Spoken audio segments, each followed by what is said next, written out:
Представете си, че се събуждате през 2026 година и виждате портфолиото си да кърви в ярко-червено, докато новините крещят колапс на пазара. Експертите казват, че часовникът тиктака и ние сме поблизо, отколкото си мислите. Главният виновник – масивна дългова стена. Милиарди корпоративни заеми идват изискуеми наведнъж през 2026 година, точно когато се очаква лихвените проценти да останат болезнено високи. След това има балон. Докато технологиите процъфтяват сега, анализаторите се притесняват, че рекламата най-накрая ще удари стената на реалността до 2026 година, причинявайки огромни разпродажби. Историческите цикли също сочат голяма корекция на всяко десетилетие и ние вървим точно в графика.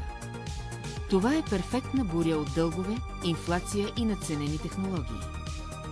Но не се паникьосвайте, най-доброто време за подготовка е преди да започне бурята.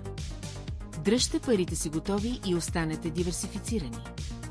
Абонирайте се, за да останете пред кривата.